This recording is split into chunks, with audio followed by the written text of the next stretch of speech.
Hi friends, welcome back to my channel. My name's Emily if you're new here.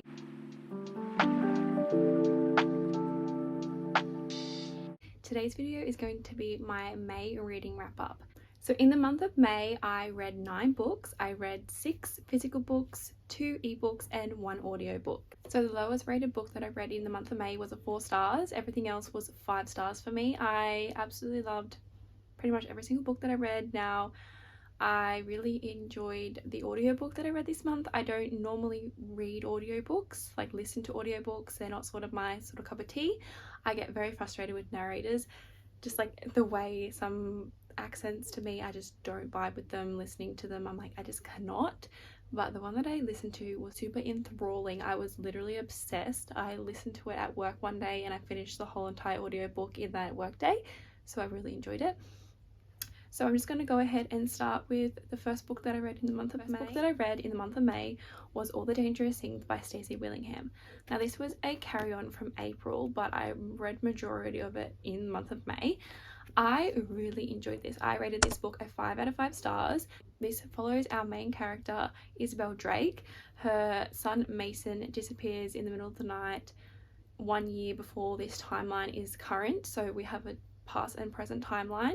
Now Mason was a 2-year-old, I think, in this story, and he was abducted. Mason was gone overnight. They woke up, like her and her husband at the time woke up, and he had just disappeared from his room. There was no sign of break and enter. There was no sign, no evidence to say that he was kidnapped. There was no evidence at all. They didn't find anything for like a year now. To this day, they hadn't found anything yet about Mason. And Isabel is an advocate for true crime, so she goes to these true crime panels and talks about her experience and her story, and people obviously mourn and sob for her, and she's just emotionless now. Around people, she doesn't show any emotion. She either skitzes out. She hasn't slept properly in a whole entire year, so she's extremely sleep deprived. She will probably doze off a few times during the day, but she doesn't actually sleep. So she has become a night owl, and her dog has adapted to that routine as well. So she has a dog at home and she walks it at like 2 a.m. in the morning because she cannot sleep. So we follow Isabel and we follow her past timeline when she was a child and how her sister died, and it goes into like the storyline of how her sister died and how she sleepwalks, or how she used to sleepwalk a lot, and she would wake up and wouldn't remember anything. But it's just very interesting. The plot twist at the end I did not see coming whatsoever. I feel like it wrapped up really well. The ending was just blew my mind. I was like, oh my god. So I really recommend this if you're after a thriller. This is like more of a domestic thriller as well, but it has a very good mystery aspect to it, and we follow a true crime podcast which she gets involved in as well, and the storyline of her ex-husband and his previous relationships as well. So I thought it was really well done. The next book that I read was The Swerving Kingdom by Tahira Murphy. I absolutely devoured this book. I rated this a 4.5 out of 5 stars. It wasn't exactly a 5-star read for me because I felt like the ending was a little bit rushed, but we follow our main character Elise, who is a servant girl living in the world of the human lands, and Elise is a djinn. And so she has ice that runs in her veins, and she's very powerful in her own way. So she is a princess of this long lost kingdom that was once a part of the world, and it was corrupted by the king of the human lands. He destroyed her family, killed her parents, and so her whole entire life she has grown up on the streets, trying to fend for herself, trying to get any job that she can just to live and to make money and to survive. I was so enthralled by Elise, just her dedication to working, her dedication to survival. It was just super important to her, as well as looking out for others around her. She cares a lot about people. She is a very kind and nurtured person. And then our male main character is Cameron. He is a prince of the human land, but obviously Prince Cameron finds Elise is not who he thinks that she is, and he falls in love with her. It is very insta-lovey. Like, this whole entire book is about, it is almost a 500-page novel. It is YA, and this happens over a span of 7 days. So he falls for her in 7 days, pretty much. So that is very interesting. I really enjoyed it. The ending really threw me off, and I really want to get to these internet threads. I honestly didn't even think about this, but because there are jinn in this book, in this series, I definitely could read that for June and be able to attack the jinns, because we are not allies in Once Upon a Readathon, so that could work too. But I may pick it up. I really want to get to it though, because it's so easy to read. Tahira Murphy's writing is so easy to read. She is an insta-buy author for me now. I would buy anything that she writes. I'm obsessed. So 4.5 out of 5 stars. I really did enjoy this and I would recommend it. The next book that I read was The Liminal Zone by Junji Ito. I rated this a 5 out of 5 stars. I'm not going to go too into it because it is a manga and it is only a couple of short stories. I did go in depth about this collection in one of my reading vlogs in the month of May that I'll put up in the cards. So I really enjoyed this. My favorite story in this collection was Madonna, and you guys obviously can just go watch my reading vlog if you want to see a little bit of the artwork style. So I'm very excited to continue on with his work. So the next books that I read in May, I didn't read together, but that is Spy Family. So I read volume 6, 7 and 8, and this is my all-time favorite series for manga. I'm obsessed. I love it so much. I will eat it up so quickly. I have volume 9 to read, and then I'm officially up to date with the Spy Family manga series because it is still in production. So there are still volumes to come, but I just love it so much. It is so funny, witty, the banter is hilarious. It is fantastic, and they all have their own personalities and so many secrets that none of them know, and they have been a family for quite a while. So I'm just so excited to see what volume 9 brings me. This brings me so much joy. So happy that I got to read volume 6, 7 and 8 because my library had them. So that is fantastic. I highly recommend this series. If you guys are getting into manga, I highly recommend it. Next book that I read, which was an ebook, which was actually an arc, which was Yellow Face by R.F. Kuang, and I also rated this a 5 out of 5 stars. It was amazing. R.F. Kuang's writing style is so unique in my personal opinion. I mean, it's the only book that I've read by her at this stage. The synopsis of Yellow Face is June Hayward is a writer, and she was friends with a woman by the name of Athena Liu, and Athena Liu was a New York Times bestseller who was about to have a Netflix deal for a book that she has written.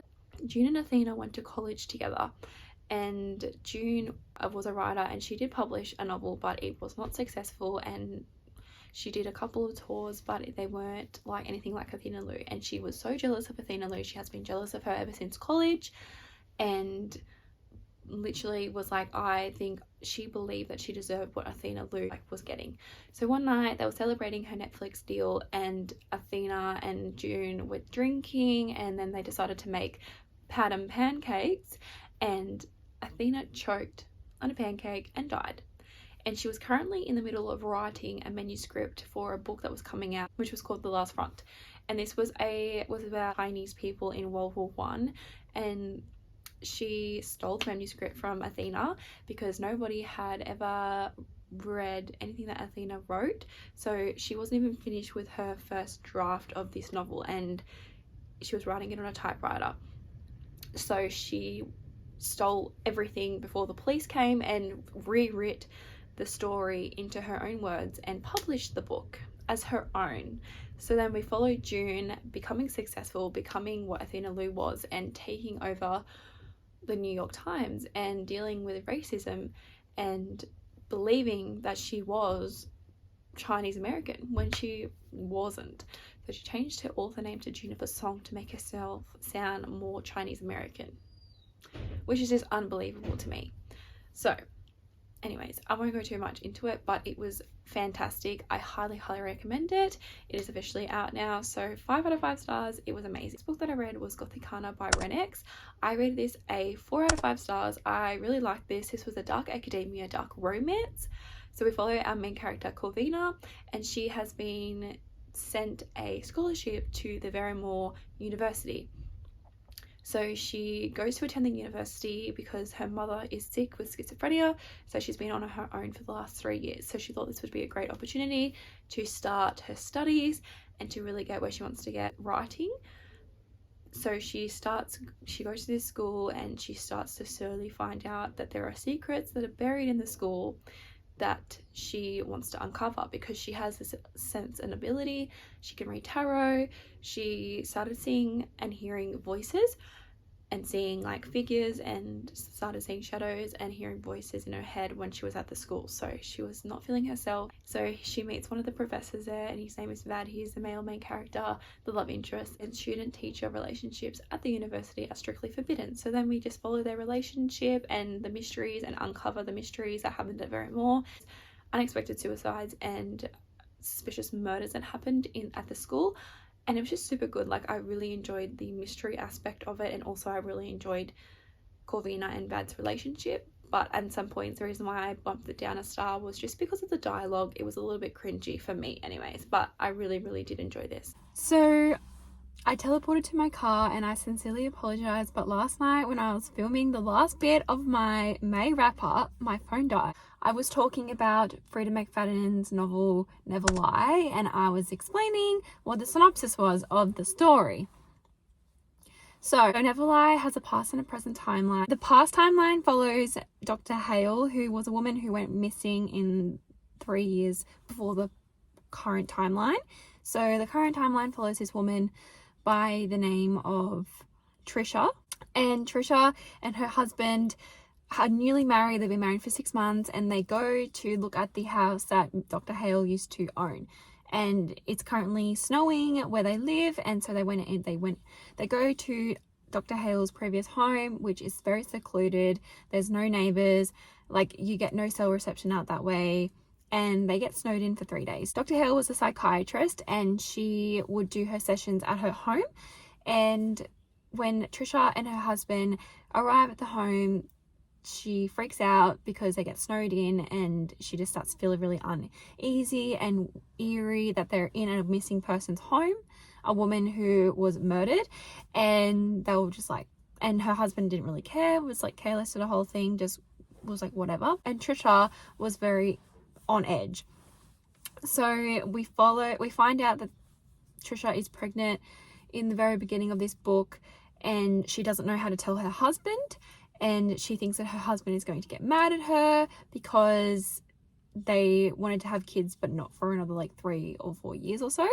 So anyways, like that's basically the intro of the book, and then it goes on to Trisha starts like roaming the house, and she starts hearing things upstairs in the attic, and she starts seeing things go like move around in the house. So she's certain that there is someone else living in that home while they're there, and her husband does not believe her, thinks that she's a little bit crazy, and so she starts getting paranoid about that too.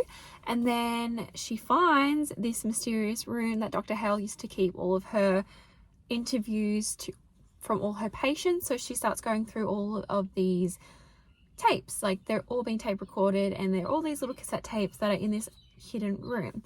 So that's the premise of the book. It was so good. It reminded me so much of Verity by Colleen Hoover. Same vibes, just like 15 times better.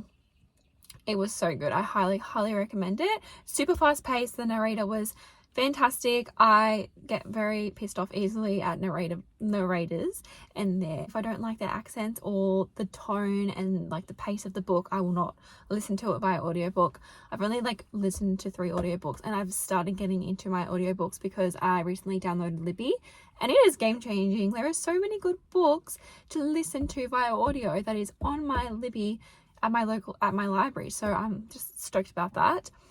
But this was a 5 out of 5 star read for me. I loved it so much, and I definitely will be picking up more of Freda McFadden's work because I was just super enthralled. I think the audiobook was about 8 or 9 hours in length, and I can only listen to like 1.25 speed. I can't listen anything faster.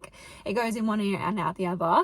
If I listen to like 1.5, I just can't do it. But I pretty much listened to the whole entire audiobook in one workday, which was fantastic. So I highly recommend it to anybody who is into like a domestic, pretty like plot twist heavy thriller. There was so many plot twists at the end. I did not see any of them coming. I was impressed. That is the one word that I can say, is I was so impressed by it. So that was my May wrap up. I really hope you guys enjoyed this video. Please don't forget to like, comment and subscribe. It really helps my channel out. And down in the comments below, please comment what was your favorite read in the month of May. I'd love to hear about it. I'll see you guys in my next one.